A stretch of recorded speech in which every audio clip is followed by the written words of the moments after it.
స్వాగతం పలుకుతూ ఈరోజు ఏఎన్ఎన్ మన తెలుగులో మహాపత్రికతో మన మార్నింగ్ న్యూస్ని ప్రారంభిద్దాం. మహాపత్రికలో ఈరోజు మన మార్నింగ్ న్యూస్లో చూసుకుంటే టాప్ న్యూస్లో పరీక్షల సంస్కరణల కోసం నందన్ నిలేకని నేతృత్వంలో టాస్క్ ఫోర్స్ ఇన్స్టాలో వీడియో పోస్ట్ చేసిన మోడీ. ఏదైతే కాక్రోచ్ జనతా పార్టీ ఈ పోరాటం చేస్తూ ఉందో నీట్ లీకేజ్ పైన, అప్పటి నుండి మోడీ గతంలో ఎప్పుడు లేని విధంగా ఎన్నడూ లేని విధంగా రాత్రి సమయంలో ఒక్కడే ఒంటరిగా సెల్ఫీ వీడియోలు పోస్ట్ చేస్తూ ఉన్నారు. దానిలో భాగంగానే నిన్న మరొక వీడియో కూడా ఇన్స్టాలో పోస్ట్ చేయడం జరిగింది. ఒకసారి అది చూద్దాం.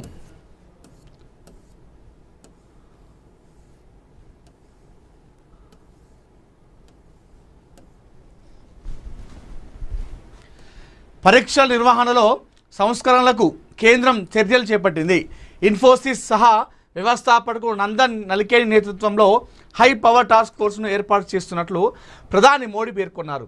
విద్యార్థుల భవిష్యత్తు కోసం భారత ప్రభుత్వం నిరంతరం వివిధ చర్యలు తీసుకుంటుందని తెలిపారు. విద్యార్థుల భవిష్యత్తులో చెలగాటం ఆడిన వారు ఇప్పుడు జైల్లో మగ్గుతున్నారని వ్యాఖ్యానించారు. దీనికోసం మేము ఇప్పటికే ఫాస్ట్ ట్రాక్ కోర్టులను కూడా ఏర్పాటు చేశామని చెప్పారు. సోమవారం పార్లమెంట్లో కూడా కఠినమైన నిబంధనలతో కొత్త చట్టాన్ని తీసుకొచ్చే దిశగా అడుగులు వేస్తున్నామని ఆయన వెల్లడించారు. ఈ మేరకు మోడీ ఇన్స్టాలో వీడియో పోస్ట్ చేయడం జరిగింది. నాకు తెలిసి ఇది ఈ మూడు రోజులలో ఇది మూడో వీడియో అనుకుంటా ఇన్స్టాగ్రామ్లో మోడీ పెట్టినటువంటి వీడియోలో. సో ఈ కాక్రోచ్ జనతా పార్టీ ఎఫెక్ట్ అనేది బీజేపీ కేంద్ర ప్రభుత్వం పైన మనకు కొట్టేసినట్లయితే కనిపిస్తూ ఉంది. పరీక్షల సంస్కరణల కోసం ఈ విద్యార్థుల జీవితాలతో ఆడుకునే వాళ్ళు ఇప్పటికే జైల్లో మగ్గుతున్నారు. చాలామంది కూడా వాళ్ళ జీవితాలతో ఆడుకోవద్దు అని చెప్పేసి చెప్తా ఉన్నారు. దానిలో భాగంగా ఫాస్ట్ ట్రాక్ కోర్టులను ఇప్పటికే ఏర్పాటు చేసి చాలామందిని కూడా మేము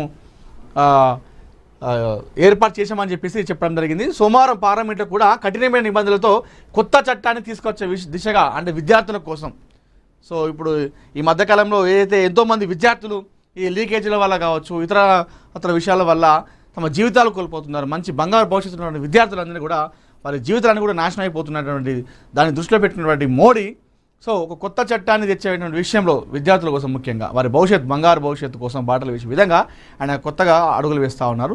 సో నన్ను అడిగితే సిజేపీ పార్టీ కాక్రోచ్ల ఎఫెక్ట్ అనేది మనకు కనిపిస్తూ ఉంది, కొట్టొచ్చినట్టుగా కనిపిస్తూ ఉంది. కాస్త కేంద్ర ప్రభుత్వం మోడీ కూడా కాస్త దిగచ్చినట్టయితే కనిపిస్తూ ఉంది, కొంచెం తగ్గినట్టుగా కనిపిస్తూ ఉంది. సో ఆ ఎఫెక్ట్ అనేది కనిపిస్తుంది. ఎందుకంటే యూత్ అందరు కాబట్టి, ముఖ్యంగా విద్యార్థులు కాబట్టి, సో విద్యార్థులతో పెట్టుకుంటే విద్యార్థుల జీవితాలతో ఎవరైనా సరే పెట్టుకుంటే అది ఇంపాక్ట్ ఎఫెక్ట్ అనేది ఖచ్చితంగా కనిపిస్తుంది. సో అది మనకు కొట్టేసినట్టుగా కనిపిస్తూ ఉంది. వచ్చే ఎన్నికల్లో పోటీ చేయను, రాజకీయాలు అవినీతిమయం, మాజీ సీఎం సిద్ధరామయ్య ప్రకటన. మరి ఇన్ని రోజులు రాజకీయాల్లో ఉన్నాడు కదా ఆయన, రాజకీయాలు అవినీతిమయం అని చెప్పేసి అన్నాడు. మరి ఇన్ని రోజులు రాజకీయాల్లో ఉండి ఇప్పుడు రిటైర్డ్ అయ్యే టైంలో రాజకీయాలు మొత్తం అవినీతిమయం అంటే చూద్దాం అసలు ఎందుకు ఈ ప్రకటన చేసిండు అనేది.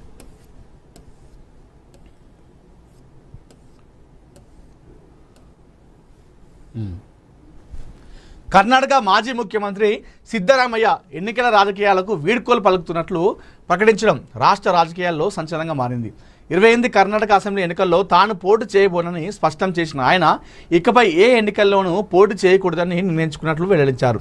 అదే ప్రజా జీవితానికి దూరం కాబోనని, క్రియాశీల రాజకీయాలు కొనసాగుతూ ప్రజల సమస్యలపై తన గళాన్ని వినిపిస్తామని స్పష్టం చేశారు. సిద్ధరామయ్య నిర్ణయం కాంగ్రెస్ పార్టీలోనే కాకుండా కర్ణాటక రాజకీయాల్లోనూ కొత్త చర్చకు తెరలేపింది. ఆదివారం సామాజిక మాధ్యమం ఎక్స్ వేదికగా స్పందించిన సిద్ధరామయ్య ప్రస్తుత రాజకీయ వాతావరణంపై ఆవేదన వ్యక్తం చేశారు. ఈ రోజుల్లో రాజకీయాలు కలిసిపోయాయని పేర్కొంటూ ప్రజాసేవకు ఎన్నికల్లో పోటీ చేయడం ఒక్కటే మార్గం కాదని అభిప్రాయపడ్డారు. ప్రజల కష్ట సుఖాల్లో అండగా నిలుస్తూ వారి సమస్యలను ప్రస్తావించడం ద్వారానే ప్రజాసేవను కొనసాగిస్తామని తెలిపారు.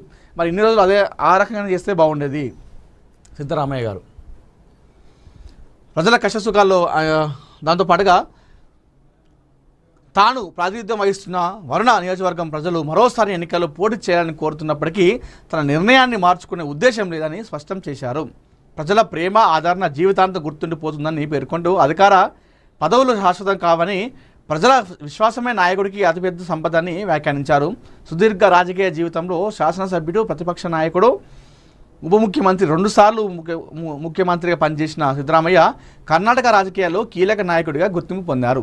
సామాజిక న్యాయం, సంక్షేమ పథకాలు, వెనుకబడిన వర్గాల అభ్యున్నతికి ప్రాధాన్యం ఇచ్చిన నాయకుడిగా ఆయనకు ప్రత్యేక గుర్తింపు ఉంది. అందువల్ల ఎన్నికల రాజకీయాలకు ఆయన స్వచ్ఛందంగా దూరం అవుతానని ప్రకటించడం కాంగ్రెస్ భవిష్యత్తు నాయకత్వంపై చర్చకు దారితీసింది.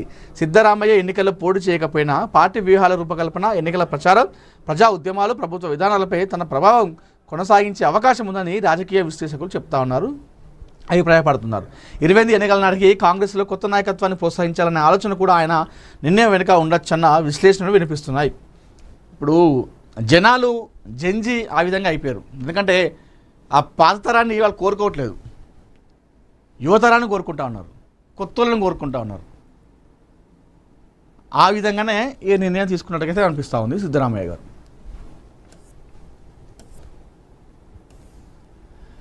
జంజీలకు మంత్రి పదవులు ఇవ్వండి, సీఎం రేవంత్కు బండి సంజయ్ డిమాండ్. మాటలు కాదు, ఆచరణలో చూపించండి.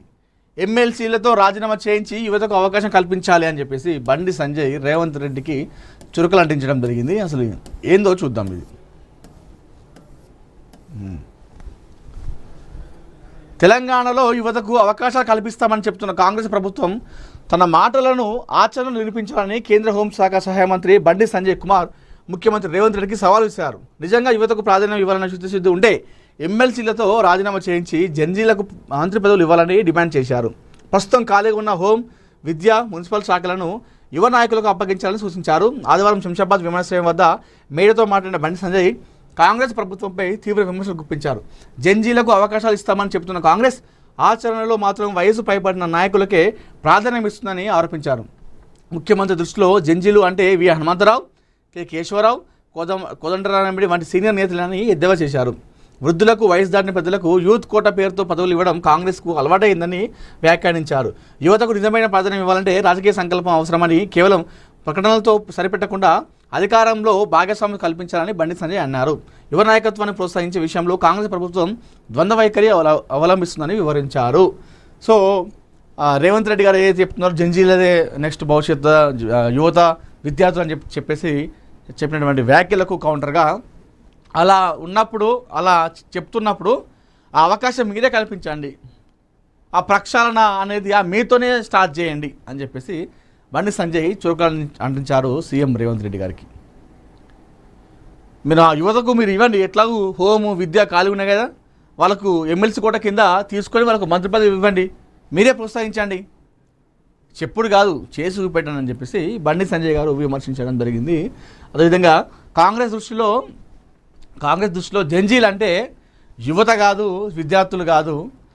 కాంగ్రెస్ పార్టీ దృష్టిలో జంజీలు అంటే వి హనుమంతరావు, అంటే విహెచ్ కేకే గారు, కె కేశవరావు గారు, అదేవిధంగా కోదండరాం రెడ్డి గారు, వీళ్ళే వాళ్ళకు జంజీలాగా అని చెప్పేసి ఆయన కాస్త ఎద్దేవా చేయడం జరిగింది.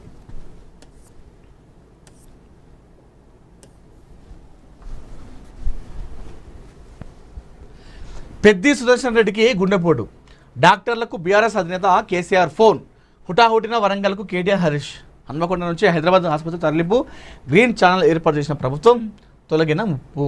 నిన్న పెద్ది సుదర్శన్ రెడ్డి గారి ఏదైతే వార్త ఉందో ఆరోగ్య పరిస్థితి గురించి మరీ దారుణం అండి, మరీ దారుణం తెలుసా. పెద్ద పెద్ద ఛానల్స్ వాళ్ళే, షార్ట్లైట్ ఛానల్స్ వాళ్ళు కూడా పెద్దిరెడ్డి చనిపోయాడని చెప్పేసి ఇచ్చారు. ఇంత దారుణం అది.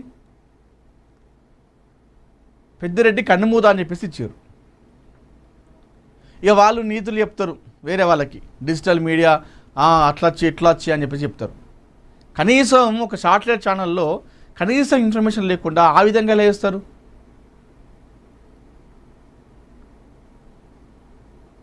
రైట్ పాప చనిపోయాడని చెప్పేసి ఇచ్చేళ్ళు. అది చూసిన వాళ్ళకి ఎంత బాగా అనిపిస్తుంది. ఆయన కుటుంబ సభ్యులకు కావచ్చు, ఆయన వాళ్ళ బంధువులకు కావచ్చు, ఆయన అభిమానులకు కావచ్చు, అనుచరులకు ఎంత బాగా అనిపిస్తుంది. నర్సంపేట మాజీ ఎమ్మెల్యే బీఆర్ఎస్ నేత పెద్ది సుదర్శన్ రెడ్డి తీవ్ర అస్వస్థకు గురయ్యారు. హన్మకొండలో తన నివాసంలో ఈ ఉదయం గుండెపోటు రావడంతో కుటుంబ సభ్యులు స్థానిక రోహిణి ఆసుపత్రి తరలించారు. ప్రస్తుతం సుదర్శన్ రెడ్డి పరిస్థితి విషమంగా ఉన్నట్టు తెలుస్తోంది. విషయం తెలుసుకున్న కేటీఆర్, హరీష్ రావు, బీఆర్ఎస్ నేతలు వరంగల్ బయలుదేరారు. రోహిణి వైద్యులతో మాజీ మంత్రి హరీష్ రావు ఫోన్లో మాట్లాడి వివరాలు తెలుసుకున్నారు. ప్రస్తుతం పెద్ది సుదర్శన్ రెడ్డి ఆరోగ్య పరిస్థితిపై ఆరా తీశారు. మాజీ ఎమ్మెల్యే పెద్ది సుదర్శన్ రెడ్డి ఆరోగ్యంపై బీఆర్ఎస్ అధినేత మాజీ సీఎం కేసీఆర్ ఆరా తీశారు. ఆయన వెంటే ఉండి అత్యుత్తమ చికిత్స కేసీఆర్ గారు కూడా